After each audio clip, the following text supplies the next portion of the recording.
Being a citizen of the European Union means that many aspects of our lives are regulated by a weird entity.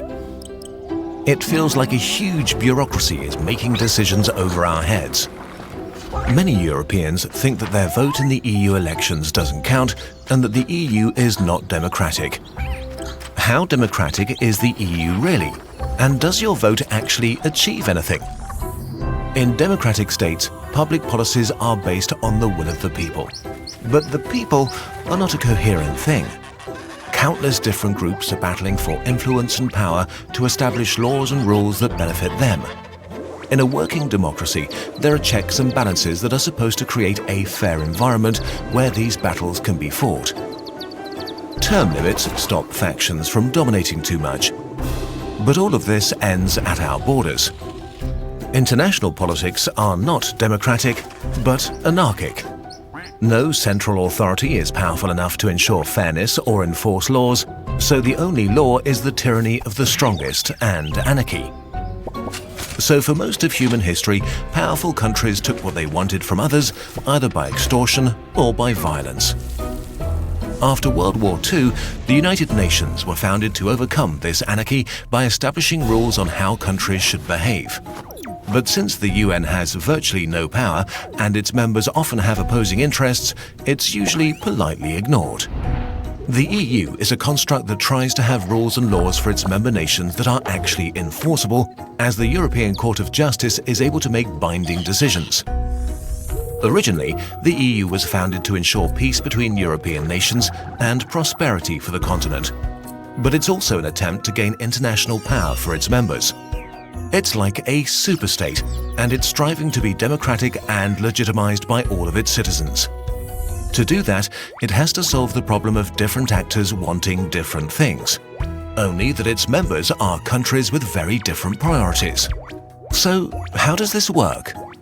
Since the EU is ridiculously complex, and politicians are even worse than scientists at naming things, we'll simplify massively and omit a lot of details. You can find further reading and explanations in our sources document.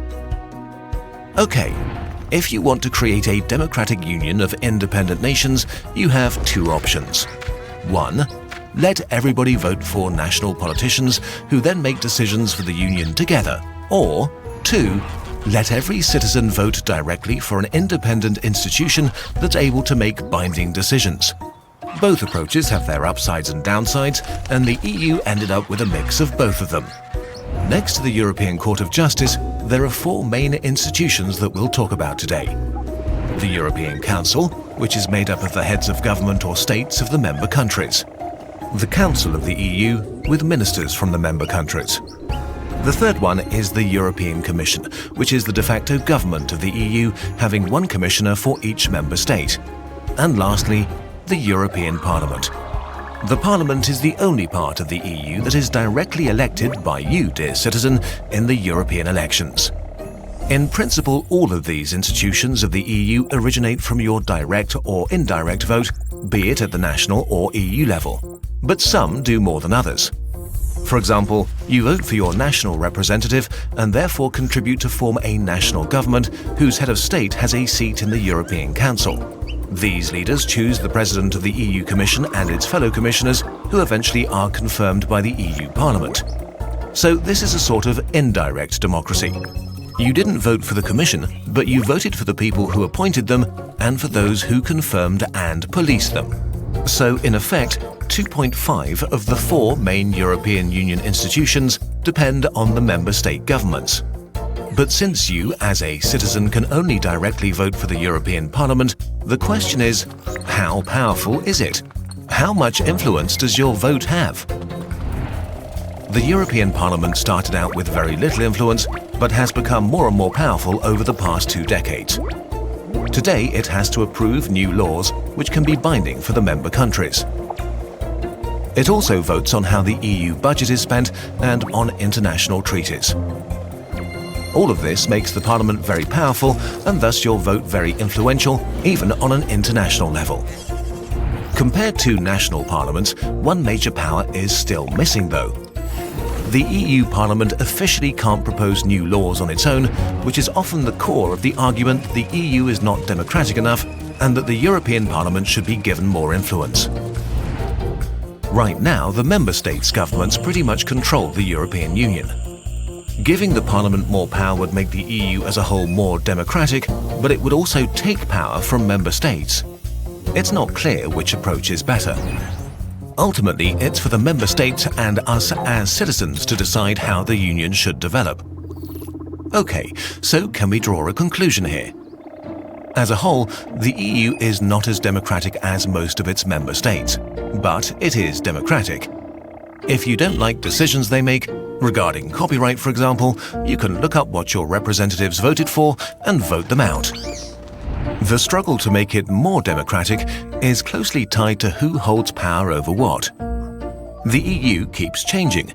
You, dear citizen, are not only voting on the current politics, but also on what the system will look like in the future.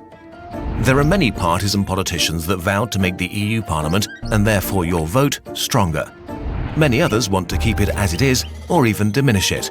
It's for you to decide what you think is better for the future of the Union. Currently, it's equally important for the EU who you vote for at home, because these are the people who have the most influence in the European Union right now. Opinion.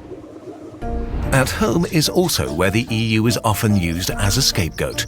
Politicians, especially before national elections, like to pretend the EU is all-powerful and makes up rules and laws over the heads of the governments and citizens, although often they were directly responsible for what the EU did.